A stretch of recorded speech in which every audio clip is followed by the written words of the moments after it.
महादेव कैसे हैं आप सब? उम्मीद करती हूँ आप सब बहुत अच्छे होंगे। मैं भी ठीक हूँ। हरितालिका तीज बहुत ही कठिन व्रत होता है, लेकिन हाँ, उत्साह होता है, मन में खुशी होती है, पूरी साल इंतज़ार होता है इस दिन का। सुहागनें औरतें 16 श्रृंगार करके, 16 श्रृंगार, काजल, बिंदिया, चूड़ी सब कुछ नया-नया धारण करके। ये मेरी 5वीं हरितालिका तीज थी और मैंने बहुत ही अच्छे तरीके से, मैं हर साल यही बालू की प्रतिमा ही मंगा के पूजा करती हूँ और मैं ऐसे ही मंडप बना के, मुझे जो समझ में आता है, मतलब मैं दीप कलश वलश रख के अच्छे से पूजा करती हूँ। और मुझे अच्छा लगता है यार, पूरे साल में एक दिन ही आता है ना, तो इस दिन का बहुत इंतज़ार होता है। और भगवान शंकर, पार्वती, गणेश जी का आशीर्वाद सबके ऊपर बना रहे। और बस मैं विधि विधान और मंत्रोच्चार के साथ पूजा कर रही हूँ अपने भगवान जी की।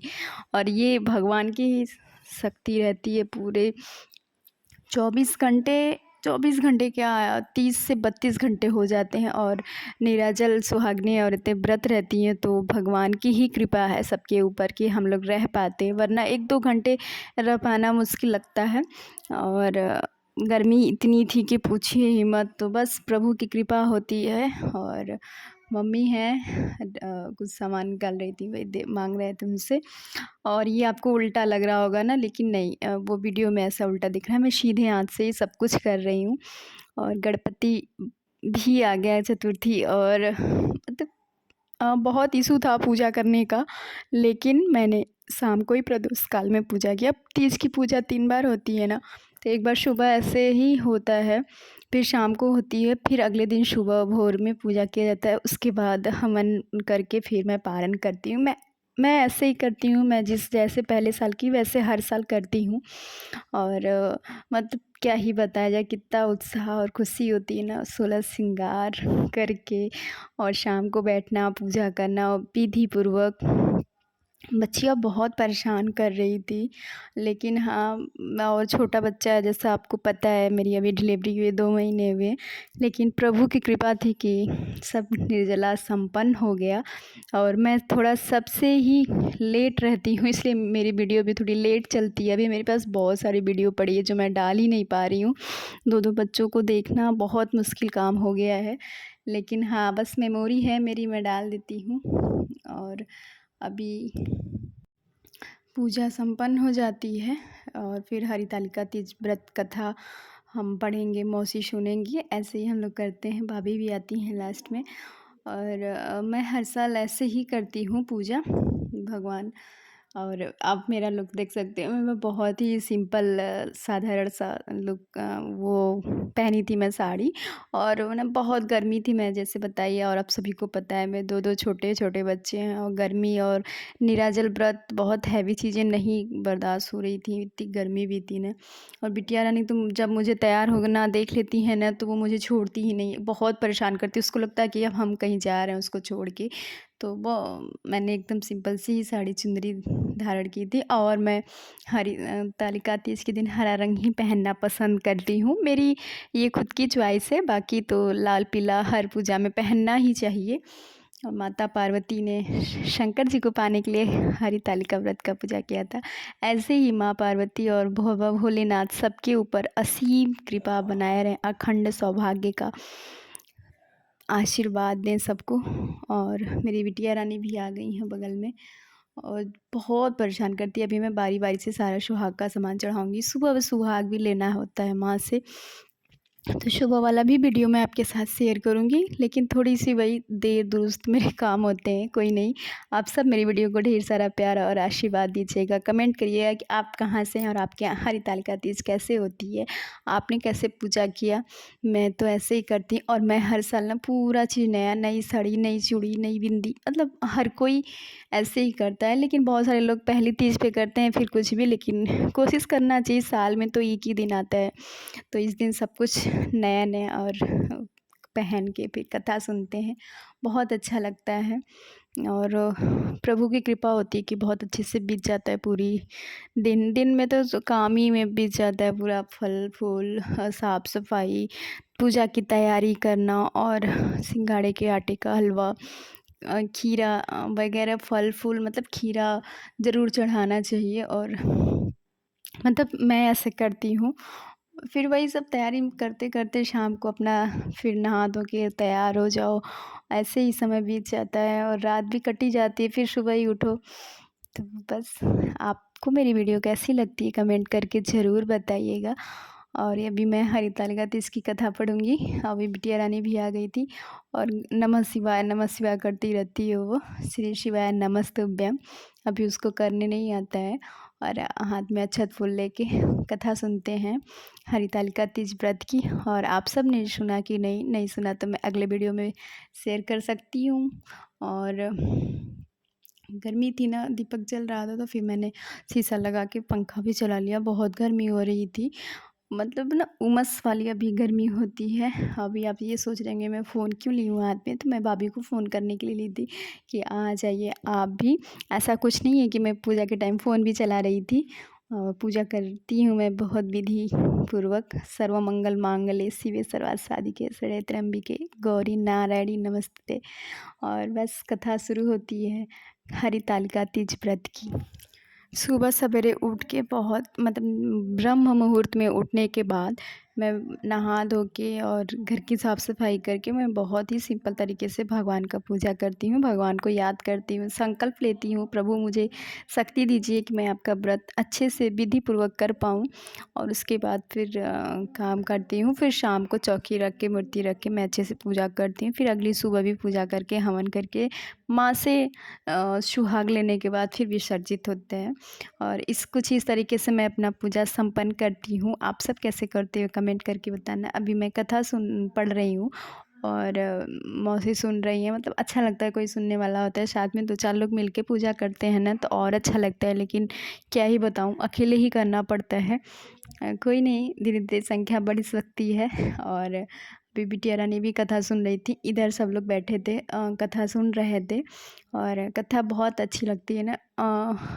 भगवान शंकर से शादी करने की वो क्या कहते हैं प्रण कर रही थी माता पार्वती। और इसी तरह राजा हिमवान की बेटी पार्वती जी ने अपना जब विवाह सुना कि मेरा विवाह मेरे पिताजी किसी और से तय कर चुके हैं, तो वो अपने सखियों के साथ अपना हरण करके और उस चली गई थी घंघोर जंगल में। उनकी सखियों द्वारा ये उपाय बताया गया था और वहीं जाके वो तप करती थी, इसलिए हरितालिका तीज इस तीज का नाम पड़ा। और फिर वहीं बालू की प्रतिमा बना के पूजा करती थी और तप करती थी। मतलब भयंकर ठंडी में वो ठंडे में रहना, पानी में रहना, और गर्मी में ऐसे मतलब बहुत सारी तपस्या वो की थी। कुछ ऐसी ही मान्यता है कि तपस्या करने से सुंदर घर वर मिलता है, इसीलिए हरितालिका तीज का व्रत किया जाता है। कुंवारी लड़कियां भी कर सकती हैं इस व्रत को। तो फिर उनके पिताजी को बहुत बेचैनी हुई, वो बहुत संदेश पहुँचवाए ऐसे ऐसे करके। फिर वो मिली, फिर उनसे पूछते हैं, फिर उनका विवाह वहाँ होते हैं। तो फिर वो माता पार्वती शंकर जी से पूछती हैं कि ये मैंने कैसे किया, तो वो यही महिमा बताते हैं कि बालू की प्रतिमा बना के मेरी पूजा करने से सुंदर घर वर की प्राप्ति होती है। तो बस कथा में ऐसे ही है और बहुत विस्तृत है कथा, और मैं तो शॉर्टकट में ही ऐसे कहानी के रूप में बता रही हूँ। वैसे आप सबने हरितालिका तीज के दिन तो ज़रूर व्रत कथा पढ़ी होगी, सुनी होगी किसी के मुख से, फ़ोन से, कहीं से भी। और मेरी वीडियो को ना आप ढेर सारा लाइक शेयर सब्सक्राइब करिएगा। मेरी बिटिया रानी कितने मन से कथा सुन रही हैं और इसका भी पूजा में बहुत मन लगता है, पूरे दिन आरती करती रहती है। मैं इसका भी वीडियो आपके साथ शेयर करूँगी।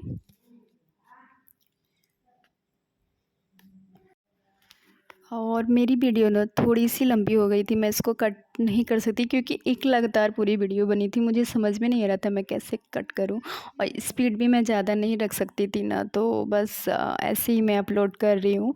और आप सबको पता है जैसा मेरे पास समय का थोड़ा अभाव है, और आप सबों का सहयोग रहा ना तो जल्दी मैं बहुत कुछ अच्छे से करूँगी। और बस सबका सहयोग चाहिए, आशीर्वाद चाहिए। अभी मेरी कथा भी संपन्न होती है, उसके बाद हम लोग आरती करते हैं। हाँ, आरती पे एक विशेष ध्यान है कि आप लोग प्लीज़ ये मत कहिए कि बैठ के आरती नहीं करते। मैं थोड़ी देर खड़ी हुई थी फिर बैठ गई थी, क्योंकि आपको पता है मैं एक न्यू मॉम भी बनी हूँ, तो फिट कराना और व्रत रहना फिर ना बहुत कमज़ोरी सी लग रही थी। जैसे लग रहा था कि अभी मैं खड़ी हो जाऊँगी तो कहीं चक्कर ना आ जाए, इसलिए मैं बैठ के ही कर रही थी। और शंकर भगवान की आरती पूरी नहीं की जाती है, आधी अधूरी की जाती है, मतलब पूरा नहीं घुमाना चाहिए थाली। तो मैं बैठ के कर रही थी और बिटिया रानी बहुत परेशान कर रही थी, कभी कपूर कभी माचिस फेंक दे रही थी, कभी ले रही थी। अभी देखिए ना 2 कपूर फेंक दी थी और मैं पूजा पूजा में बैठ चुकी थी। तो पूजा में जब दीप जला लेती हूँ मैं तो फिर नहीं उठती हूँ।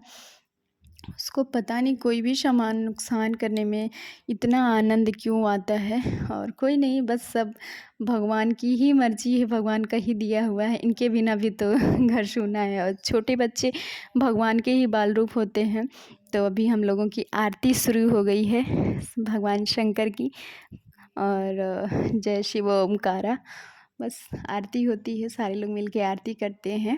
अब मैं और ये मौसी और सारे लोग भी खड़े हैं पीछे, सब लोग आरती करते हैं। फिर एक भजन होता है। फिर इसके बाद, क्योंकि निर्जला व्रत है तो उतनी तो शक्ति है नहीं किसी के पास की। और मान्यता तो यही है कि पूरी रात जागरण करो, भजन करो, लेकिन ऐसा नहीं हो पाता है। मैंने जागरण तो किया था, लेकिन कुछ कह नहीं रही थी, बस ऐसे ही जगी हुई थी। प्रभु जानते हैं सब कुछ, क्या ही बताऊँ। शक्ति भर ही भक्ति करना चाहिए, जैसी शक्ति वैसी भक्ति। और अभी मैं घर में भी जो भगवान जी हैं, शंकर जी, पूजा जहाँ हम लोग करते हैं वहाँ मैं उनको आरती दिखाने गई। क्योंकि सुबह और शाम फिर ऐसे भी मैं उन्हीं की पूजा रोज़ होती है, तो मैं प्रदोष का भी व्रत रहती हूँ ना। तो मैं सोची आज के दिन उनका भी पूजा हो जाए। फिर हम लोग यहाँ आ गए और फ़ैन अंदर वाला चल रहा था, अचानक से दीपक ठंडा हो गया, फिर जलाना, ऐसे करते करते ना बहुत परेशानी हो रही थी। फिर मैंने दीप कलश ही लेके आरती कर दिया। थोड़ा सा कपूर से हो गया। जैसा कि मैंने बताया आपको ना, बाबू कपूर कहीं फेंक दी लेके और मिल ही नहीं रहा था। तो अब क्या ही किया जाए, भगवान भी जानते हैं सब। बच्चे मन के सच्चे बहुत बदमाश होते हैं। देखिए देखिए आरती कर रही है, आरती करती है, दिन भर करती है जय गणेश देवा पूरे दिन बस इतना ही बोलती रहती है। और घंटी, पूजा में तो कभी घंटी रहती नहीं, कभी बेडरूम में, कभी किचन में, मतलब वो वहाँ से उठा के बजाएगी और कहीं भी फेंक देगी। जब मम्मी पूजा करने जाएंगी या हम करने जाएंगे तो घंटी का भी समय पे मिलती ही नहीं है, कहीं इधर उधर होगी। फिर जब कोई काम करो तो दिख जाती है, अरे बाबू घंटी तो यहाँ रखी है। और कोई नहीं, बच्चों को अभी से सिखाना चाहिए धर्म के बारे में। और सबको समस्या हो गई है ना पैरों वाली, तो बस पैरों वाली समस्या है। मौसी को भी नहीं खड़ा हो जा रहा था और मुझे इतना बहुत चक्कर सा आ रहा था, इसलिए मैं बैठ के ही कर रही थी। थोड़ी सी खड़ी हुई थी, फिर बैठ गई थी। ऐसा लगा भैया कहीं गिर गई तो फिर जो कर रही हूँ वो भी नहीं हो पाएगा। और फिर आरती होता है, मंत्रोच्चार होता है। और फिर ऐसे ही फिर भजन वजन बातचीत होती है, फिर सब लोग चले जाते हैं। मैं भी थोड़े 1-2 घंटे बाद अपने कपड़े निकाल देती हूँ, कुछ हल्का सा कपड़ा डाल लेती हूँ, क्योंकि फिर मैं इसी कपड़े को सुबह पहनती हूँ। और ऐसे ही करती हूँ हर साल। और ये है ना कि जो 1 साल की हो वही हर साल करो तो अच्छा लगता है। मैं कुछ अलग नहीं करना चाहती हूँ। और हर साल ये हलवा सिंघाड़े के आटे का जब मैं यहाँ होती हूँ तो मम्मी ही बनाती हैं। मैं चढ़ाती भी हूँ भगवान जी को। मतलब मेरे मायके से हर साल मम्मी भेजती है, मतलब मेरे यहाँ मायके में यही मान्यता है, सिंघाड़े का आटा चीनी वगैरह जाता है तो थोड़ा सा बना के मैं चढ़ा देती हूँ। मम्मी बनाती हैं, मैं नहीं बनाती हूँ।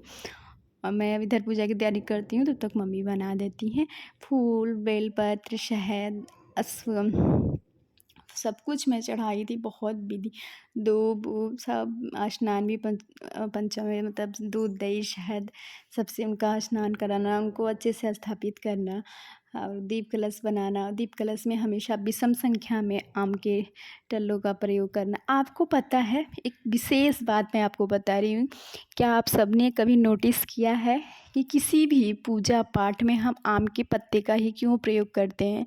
और भी बहुत सारे पत्ते हैं उसका प्रयोग करते हैं, कर सकते हैं, लेकिन आम के पत्ते का प्रयोग होता है मांगलिक कार्यों में। इसका मतलब ये है कि जब बसंत ऋतु पतझड़ आता है, आपने देखा है सारे पौधों के पत्ते झड़ जाते हैं। एक आम ऐसा वृक्ष है जिसके पत्ते कभी नहीं झड़ते हैं, सूख जाएंगे तो झड़ जाएंगे वो अलग बात है, लेकिन हरे पेड़ में जैसे जामुन नीम ये सब देखेंगे ना, सबके पत्ते झड़ जाते हैं, लेकिन आम के नहीं झड़ते हैं। क्योंकि इसीलिए आम का पत्ता प्रयोग किया जाता है कि बस जैसे आम हरा भरा रहता है वैसे हमारा घर परिवार या कुछ भी हरा भरा रहे।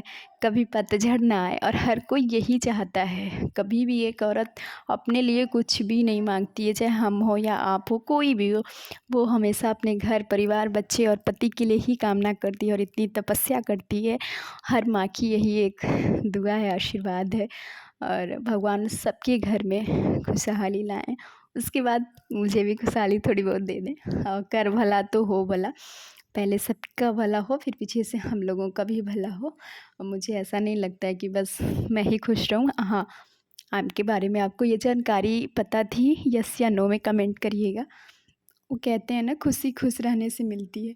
मैं बताई ना कि जैसे जागरण करती तो हूँ, मतलब मैं जगी रहती हूँ, लेकिन ऐसा नहीं है कि मैं वहाँ भजन कीर्तन अकेले क्या ही करूँ। लेकिन दीप अगरबत्ती मैं जलाती रहती हूँ कि थोड़ा जले, 12-1 बजे तक ऐसे करती हूँ। फिर 1-2 घंटे के बाद फिर मतलब भोर वाली पूजा मैं शुरू कर देती हूँ। कुछ इस तरह मेरी तीज की पूजा दूसरी पहर की संपन्न होती है। आप सब कैसे करते हो? और ये आ गए हमारे गणेश जी। पिछले तीज को बहुत वो था, और इस तीज पे मेरा बाबू मेरे गोद में है। जो ये मिट्टी की प्रतिमा मिलती है ना, शंकर जी पार्वती जी की गोद में गणेश जी होते हैं। कुछ इस तरह भी मेरे गणेश जी मेरे गोद में है, और मुझे बहुत खुशी हो रही थी। सब प्रभु का ही आशीर्वाद था कि सब कुछ बहुत अच्छे से हो गया, और भगवान की कृपा बहुत थी मेरे ऊपर। सिचुएशन बहुत ही टफ थी, लेकिन सब कुछ इतना अच्छे से हुआ ना कि मैं नहीं बता सकती भाई।